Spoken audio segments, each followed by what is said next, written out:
The sound of splintering would rip through the quiet morning air like a gunshot. I rushed outside, still holding my coffee, to see a demolition crew tearing down my fence as if it were nothing more than scrap lumber. My heart pounded in disbelief. That fence had stood on the edge of my property for generations, a piece of my family's history, weathered by storms and painted by hand countless times. But the HOA didn't care. They stood there, smug and self-righteous, claiming the fence was unsightly and against neighborhood standards.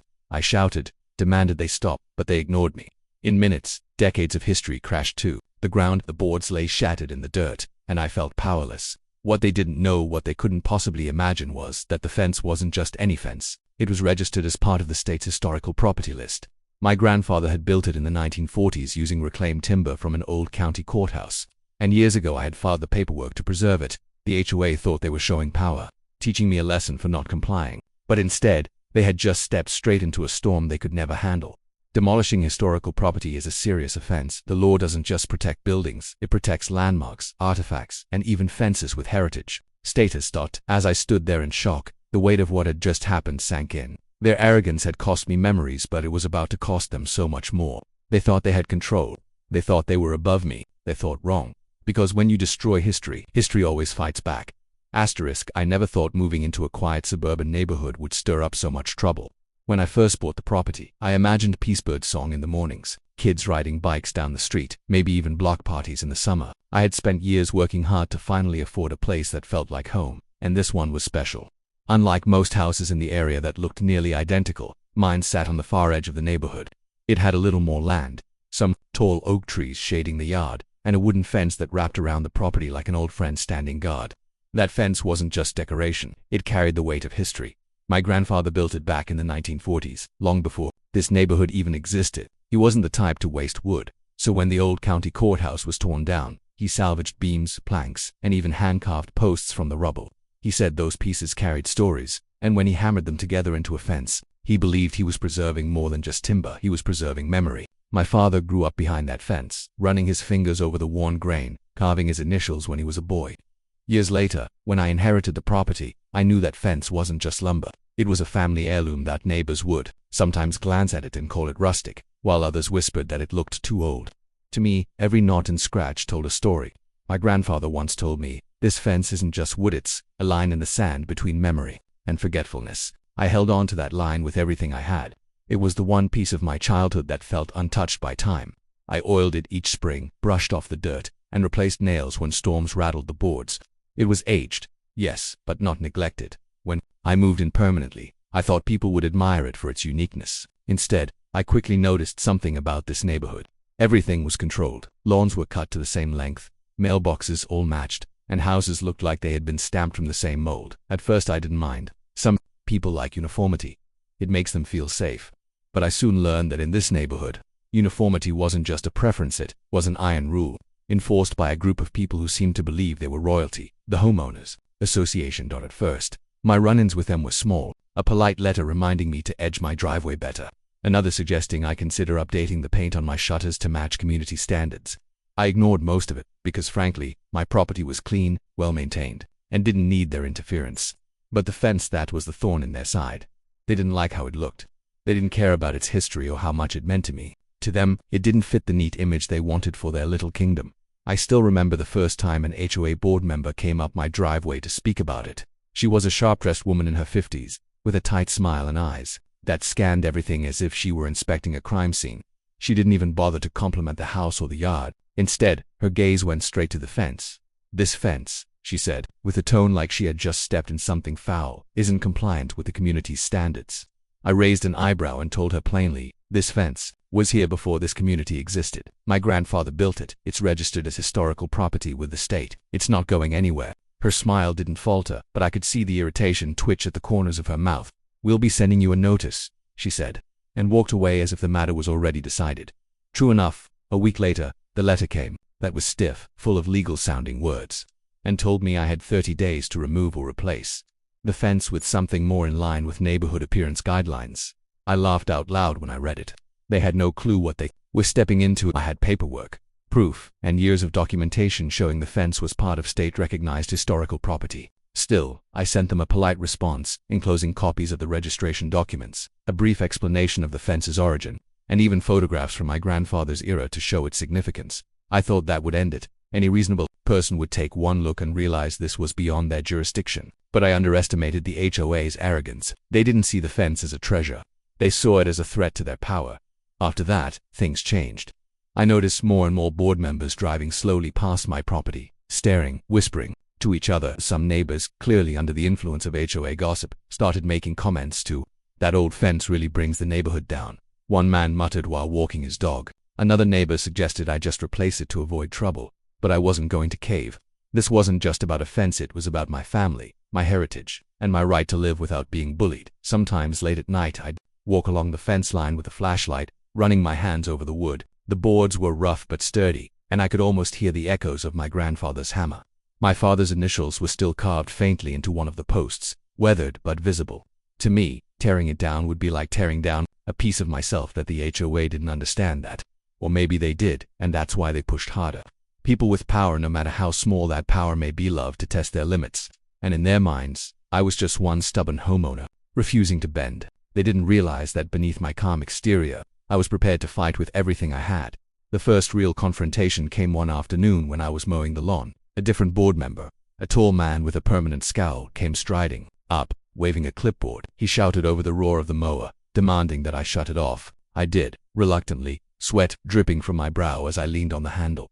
"You've been warned," he barked. "That fence is non-compliant. If you don't take it down within the deadline, the board will take action." I wiped my forehead with the back of my hand and said evenly, "The fence is historical property. You touch it, and you'll be breaking state law." He scoffed like I'd told him a joke. "Where the HOA, our rules come first." That was the moment I realized something important. They weren't just ignorant, they were arrogant enough to believe their neighborhood rules outweighed the law itself. It wasn't just about my fence anymore. This was about principle. They thought they could intimidate me into surrendering, but they had no idea the storm that was waiting for them if they tried. I went back to mowing, ignoring his glare, but inside my chest my heart was pounding. Not from fear, no, from anger. It was one thing to dislike my fence. It was another thing entirely to think they could destroy it. I promised myself then and there, if they came after it, I wouldn't just fight back, I'd make sure they regretted ever starting this war. The letter they sent me sat on my kitchen table like a curse. Even after I read it 3 times, I still couldn't believe the tone. It wasn't written as a suggestion, or even a request. It was a command, dressed up in formal language, as if the HOA carried the weight of kings. "Failure to comply will result in fines and enforcement action," it read. Enforcement, the word burned. Who were they to enforce anything? I wasn't some tenant renting a room in their house. I owned my land. That fence had been there long before their subdivision, and yet, the way they wrote it, you'd think they had every right to tear it down themselves if I didn't bend. I took a breath, steadying myself. Rage would get me nowhere. What I needed was proof. I gathered the folder I had kept tucked away. For years, it was thick with papers, black and white photographs of my grandfather hammering boards into place, county documents showing when the fence was registered as historically significant, even letters from the State Preservation Office, acknowledging its protection. My grandfather always told me, a man who builds something worth keeping must also keep the papers to prove it. At the time, I thought he was being overly cautious. Now, I realized he had been preparing me for this moment. I drafted a calm, professional letter. I explained the history of the fence, attached copies of the registration documents, and highlighted sections of state law that made it illegal for anyone, including a neighborhood association, to alter or demolish registered property. I didn't insult them, didn't threaten them. I thought if I appealed to reason, if I put the truth in front of them, they would back off. After all, no sane board would risk breaking state law just because they didn't like the look of old wood. I sent it off, feeling confident, maybe even relieved. For 2 weeks, I heard nothing. No letters, no knocks on my door, no passive-aggressive glares from board members driving past. I started to believe the matter was settled. Maybe they had realized their mistake, embarrassed themselves, and decided to drop it quietly. I even joked to a friend over coffee that I might finally have peace. But peace was the one thing the HOA never allowed to last. The second letter arrived in a thicker envelope. I tore it open, half expecting an apology. Instead, my blood boiled. They accused me of fabricating documents.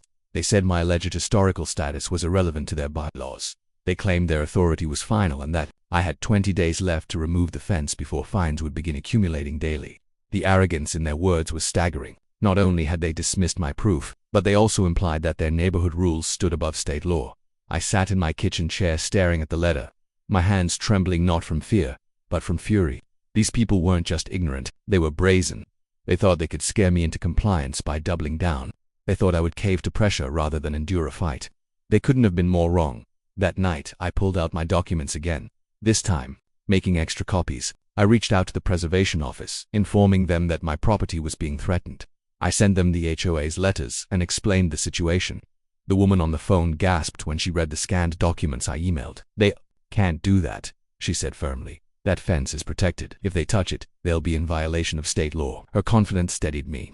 At least someone understood the gravity of what was happening. But the HOA didn't slow down. Instead, they escalated. A week later, I came home from work to find bright orange flyers taped to my door and mailbox. "Non-compliant property," they declared in bold, ugly letters. It felt like they were trying to shame me publicly. Neighbors slowed their cars to read the notices as I tore them down. I could feel their stares, their whispered judgments, in their eyes. I wasn't just a homeowner anymore, I was a problem, an outcast. Some of my neighbors tried to be polite about it. One man, walking his golden retriever, stopped at the end of my driveway. "Look, I don't have a problem with your fence," he said, almost apologetically. "But the board's serious about this. They'll fine you into the ground. Maybe it's easier just to give in." I clenched my jaw but forced a smile. "This fence has been here longer than any of these houses," I said. "It's not coming down." He shrugged and walked on, leaving me with the uneasy sense that the neighborhood was slowly turning against me. That was the HOA's real weapon, I realized. It wasn't just fines or threats. It was the way they poisoned the community against anyone who resisted them. They wanted me isolated, alone, easier to break, but they underestimated me. Every evening I went outside and walked the fence line, as if standing guard. I tightened bolts, reinforced posts, and polished the wood until it gleamed in the sunlight. If they wanted to call it deteriorating, I would make it shine like new. I even planted flowers along its base, making it more beautiful than ever. Neighbors couldn't deny it looked cared for. Yet the board didn't care about appearances, it was about power. The third letter came not long after. This one was thicker, with legal jargon spilling across multiple pages. They had hired an attorney. The letter threatened not only fines but also legal proceedings if I continued to ignore their orders. The words were crafted to intimidate, but instead of fear, I felt a strange calm settle over me. They had made their move, they had drawn the battle line, and they had just walked straight into a fight they couldn't win. I decided to go one step further. I wrote my own letter, this time not just to the HOA but to every homeowner in the neighborhood. I explained the fence's history, included photos of my grandfather building it, and cited the exact state laws protecting it. I reminded them that the HOA's money was their money, any fines or lawsuits would come out of their dues. "Do you want your money wasted fighting against history and the law?" I wrote. I made copies and slipped them into every mailbox in the neighborhood. The next week was tense.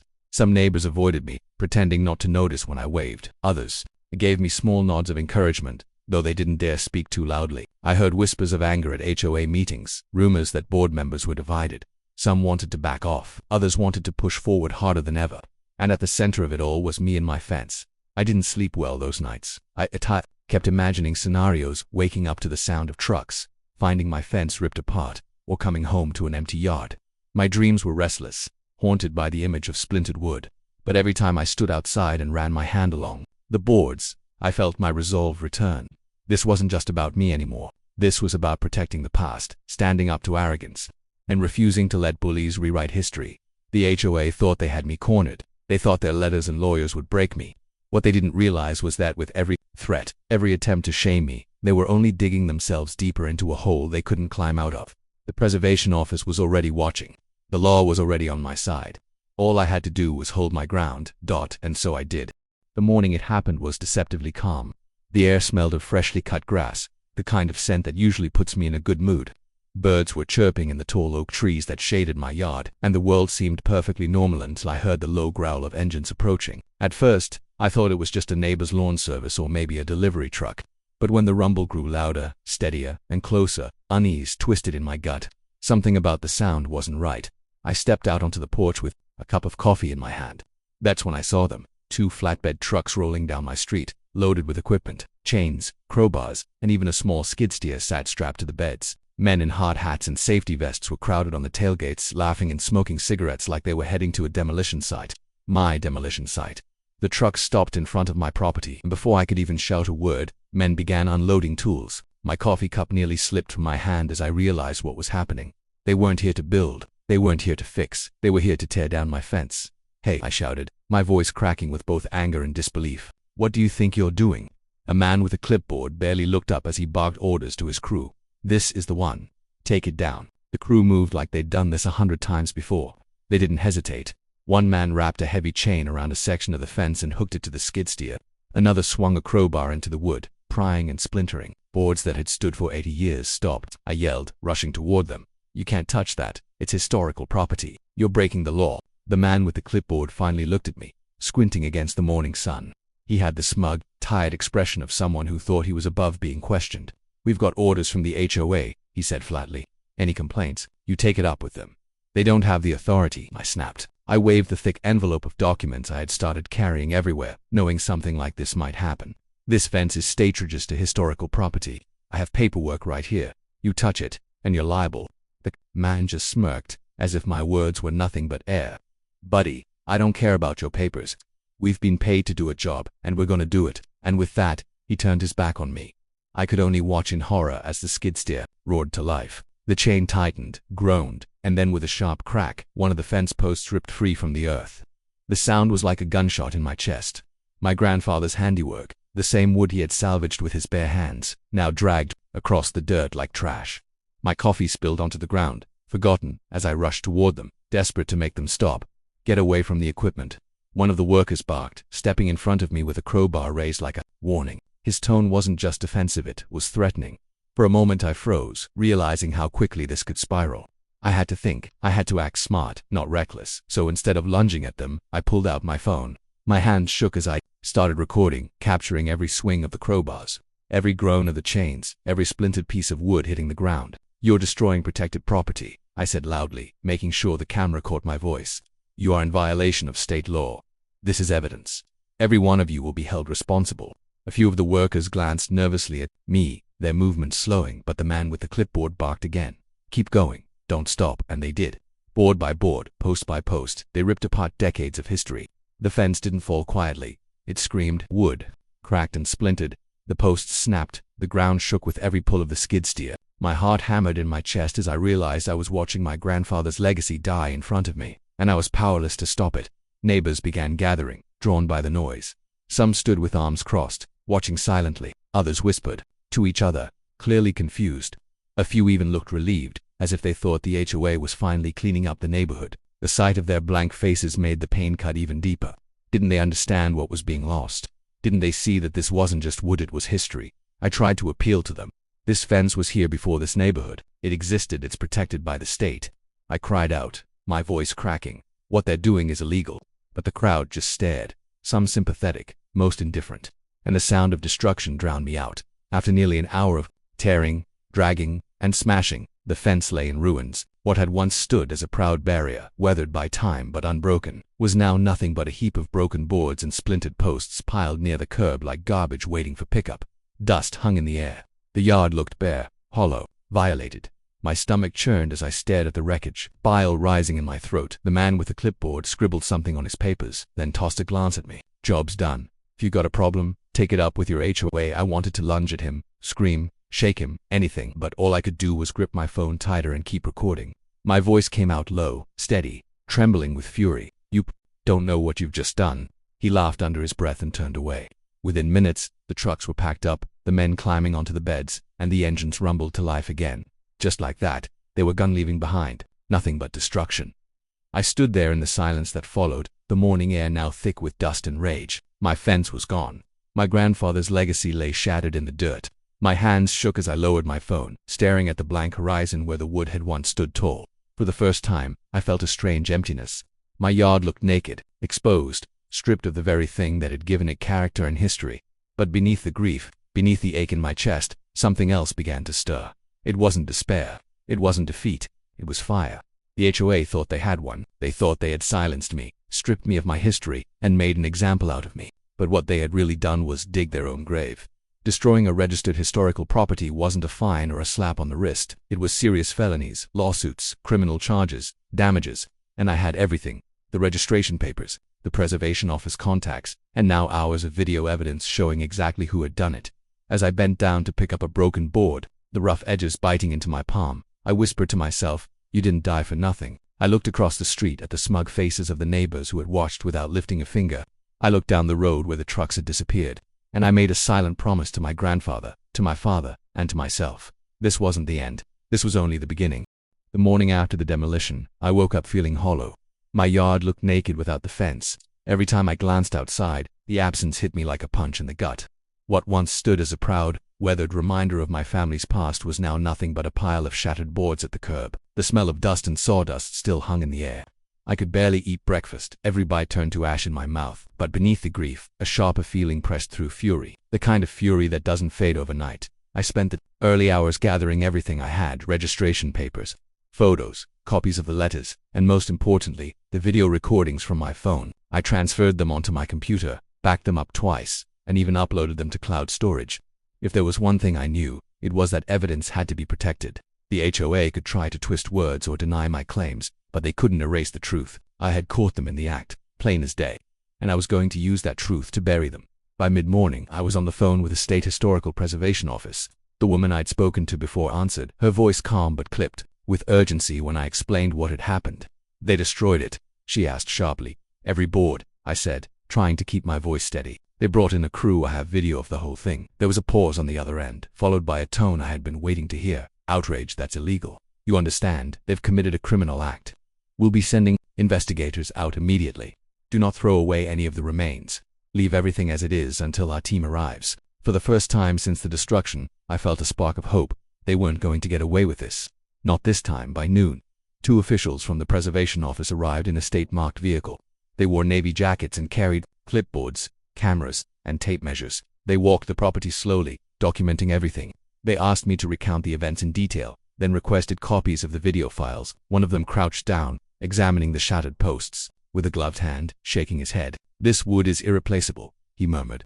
They had no idea what they were touching. I swallowed hard, my throat tight. "My grandfather built it from courthouse beams. He said it carried history." The official looked up at me, his expression grave. He was right. And what they did, this isn't just a violation of preservation law, it's destruction of heritage. They'll be held accountable. As the officials worked, a few curious neighbors hovered on the sidewalk whispering. Some pretended to be shocked, others smirked quietly as if enjoying the drama. I ignored them. My focus was on the men carefully bagging wood samples and taking photographs. Each snap of their camera felt like a small measure of justice being recorded. By late afternoon, the officials had enough to open a case. "We'll be filing with the Attorney General's office," one told me. "Expect subpoenas, fines, maybe even criminal charges. We'll also notify the demolition company. They should have checked before touching registered property. They're liable to..." The words washed over me like cool water after a fire. For so long, the HOA had acted untouchable, lording their power over me and anyone else they could intimidate. But now, the tables were turning. The law wasn't on their side. It was on mine. The very next day, letters went out. Every board member of the HOA was served with notice of investigation. I heard about it from a neighbor before I even got the call. Apparently, the investigators had shown up at the HOA president's home first thing in the morning, handing him a thick envelope. By lunchtime, the entire neighborhood was buzzing. Cars slowed as they passed my house, drivers craning their necks.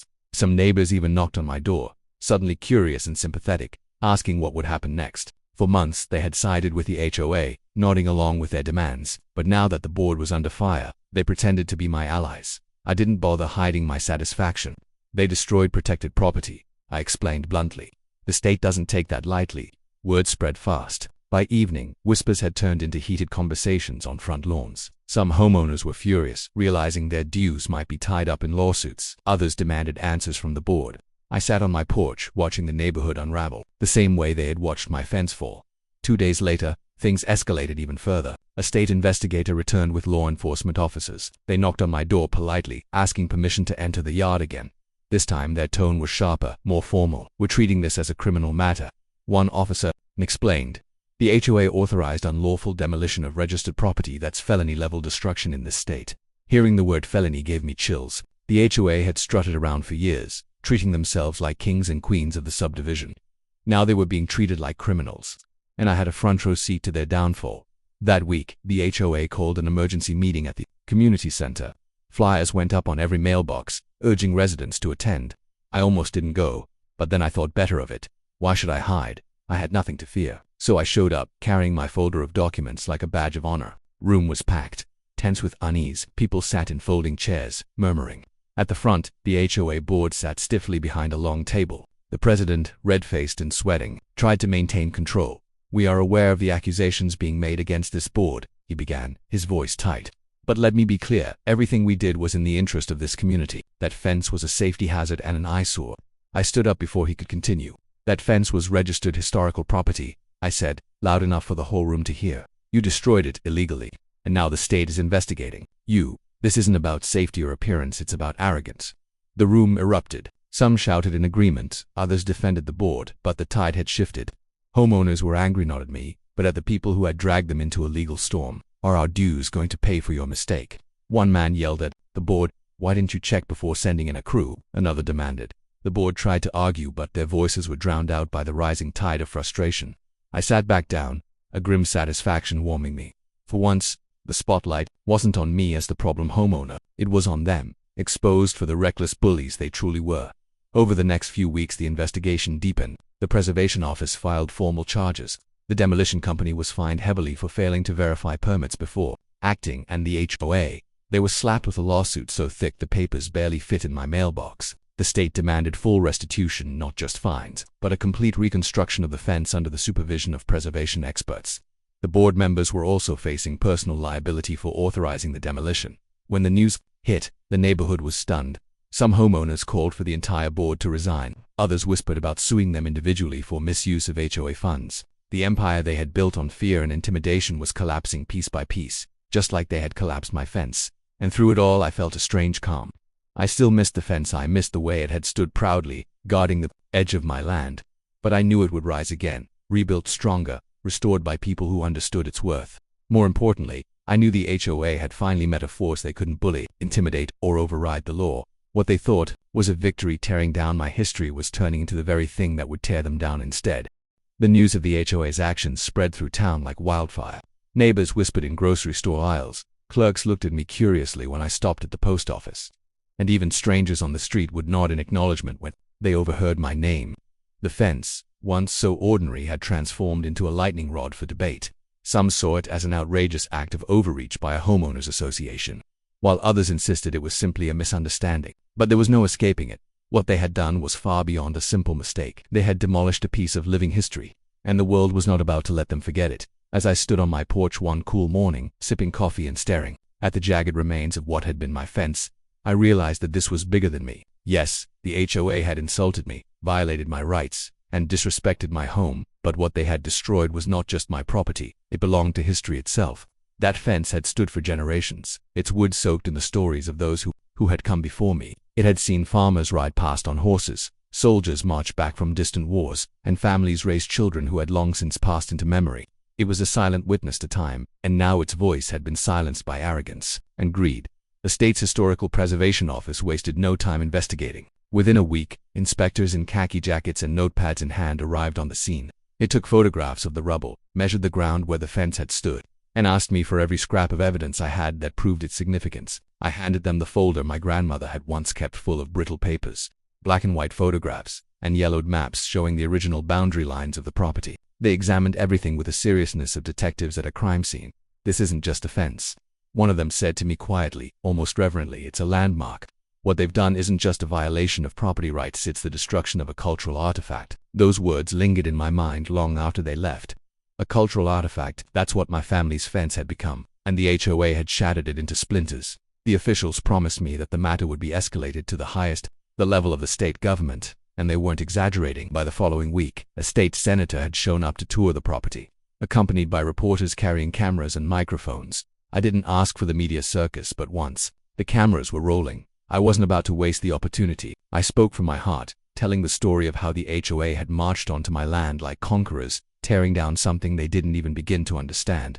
I spoke of my grandfather, who had painted that fence with his own hands, and of the settlers who had first built it long before the idea of a subdivision or homeowners association had ever existed. I wasn't just defending my home anymore, I was defending the memory of everyone who had once called that land their own.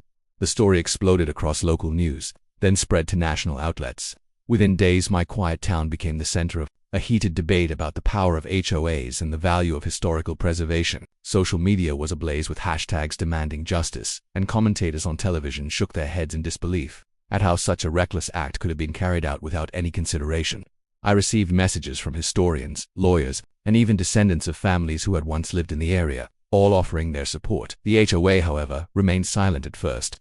Their silence was louder than any statement they could have made. But soon enough, Under mounting pressure, they released a brief message claiming they had acted within their rights to enforce community standards, and that they regretted any inconvenience caused. Inconvenience, I said aloud, slamming the paper down when I read it. They call destroying history an inconvenience. The state didn't see it that way. When the Preservation Office released its official findings, the results were damning. The fence was indeed listed as part of a historically recognized boundary line dating back to the 1800s. Its destruction was not just careless, it was illegal. By state law, the HOA was now liable for restoration costs, heavy fines, and potential civil action for violating preservation statutes. When I heard the verdict, I felt a rush of vindication like I'd never experienced before. For weeks I had felt powerless, as though the HOA could do whatever they pleased with no consequences. But now, the tables had turned. They weren't the authority anymore, they were the guilty party. The lawsuits began almost immediately. The state attorney general filed charges, demanding compensation for the destruction of public heritage. On top of that, my own lawyer, bolstered by the mountain of evidence and public support, filed a civil suit for damages. The HOA board members who had stood so smugly on my lawn the day they tore my fence down now found themselves sitting in courtrooms, shifting nervously as judges grilled them on their actions. And while all this unfolded, I watched from the sidelines with a strange mix of anger and pride. Anger, because nothing could truly bring back the original fence. Pride, because at least now its legacy was being honored. The state approved funding for a complete restoration project, led by experts in historical preservation. Craftsmen would rebuild the fence using period-accurate techniques, even sourcing wood from the same types of trees that had originally been used. The day the project began, I stood on my porch once again. Only this time, instead of dread, I felt hope. Trucks rolled up carrying timber, and workers carefully began laying out the posts. Unlike the HOA's demolition crew, these people worked with respect. They spoke softly, as if aware they were reviving something sacred. Each hammer strike felt like a heartbeat, bringing the fence back to life. Neighbors gathered to watch. Some came out of curiosity, others to show support, but all of them stood in awe as the structure slowly rose again. Even children, who might have seen a fence as nothing more than a line of wood, sensed that something important was happening. They asked questions, listened to the stories, and learned about the history of the land beneath their feet. By the time the restoration was finished, the fence looked as though it had always been there, strong, proud, and full of meaning. A plaque was installed nearby, officially marking it as a historical landmark. What had once been just another part of my yard was now a symbol for the entire community. Reminder of what happens when arrogance tries to erase history, and of the resilience needed to restore it. The HOA, of course, never recovered. Their reputation was in tatters, their funds drained by fines and lawsuits, and their authority shattered by the courts. Many board members resigned in disgrace, and those who remained were too afraid to wield their power recklessly again. Where once they had bullied homeowners into submission, now they scrambled to avoid lawsuits. As for me, I felt a sense of peace settle over my land. I could walk along the fence line once more, running my hand across the wood, feeling its strength. Beneath my palm, I thought of my grandfather, my grandmother, and all those who had once cherished this same stretch of earth. Their voices might be silent now, but their stories lived on, woven into every inch of that fence. I had started this journey angry and alone, fighting against an organization that thought they were untouchable. But in the end, I wasn't alone. History had fought with me, the community had rallied behind me, and justice had finally prevailed. The HOA may have thought they could erase the past, but they had only made it stronger. And as I looked out over the fence on that final evening, watching the sun dip low and cast golden light across the land, I realized something profound. Sometimes, the most ordinary things are the most extraordinary. A fence, a wall, a line of wood and nails, when it carries the weight of memory, it becomes more than just property. It becomes a legacy. For more powerful real-life inspired stories like this, make sure to like, share, comment, and subscribe to my YouTube channel, Bright Reality. Together, let's keep uncovering the truth behind the battles no one sees.